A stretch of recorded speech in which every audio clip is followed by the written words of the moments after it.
The international sports world is buzzing after BBC journalist Katty made a bold declaration about Caitlin Clark's influence on the rapid growth of women's basketball. In a recent interview with analyst Monica McNutt, Kay openly credited Clark as the primary catalyst behind the sport's skyrocketing popularity, while offering a relatively subdued acknowledgement of Angel Reese's role.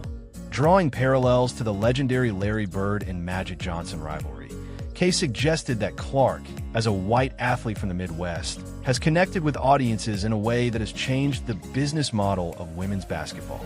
Her comments sparked a heated discussion about media narratives, marketability, and racial dynamics within the sport, leaving many questioning whether Reese's impact was being overlooked. Kay's assessment is particularly noteworthy because it comes from an outsider perspective, one not entangled in the often politically charged discourse of American sports media. While many U.S. analysts strive to present a balanced view, recognizing both Clark and Reese's contributions, Kay's comments unapologetically place Clark at the forefront of the sport's transformation.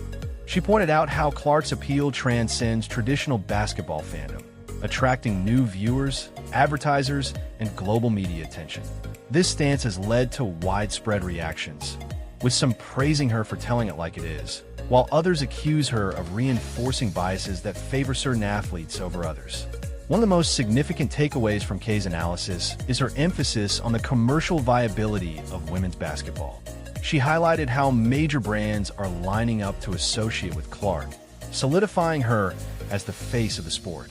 While Reese has undeniably contributed to the game's growing popularity, particularly through her fierce competitiveness and charismatic presence, Kay's perspective suggests that Clark's mainstream appeal has been the true game changer. This raises an important question. Is women's basketball's newfound popularity a sustainable movement, or is it overly reliant on one superstar's marketability? Monica McNutt, in response to Kay's remarks, attempted to redirect the conversation toward a more inclusive narrative, emphasizing that both Clark and Reese have captivated audiences in their own ways. She referenced their different backgrounds, Clark from Iowa and Reese from LSU, as essential components of the sport's broader appeal.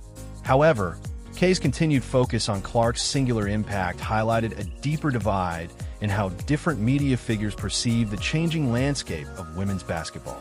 This divide reflects larger conversations about representation, race, and commercial appeal in professional sports. As Clark prepares for her highly anticipated WNBA debut, Kay's perspective adds an international dimension to the debate surrounding her influence. Whether one agrees with her take or not, it's clear that Clark's rise has triggered a shift in women's basketball that extends beyond the court. The question remains, will the sport capitalize on this momentum and ensure a lasting impact, or will it remain too dependent on Clark's star power? Regardless, Kay's willingness to speak candidly about the sport's shifting dynamics ensures that this debate is far from over.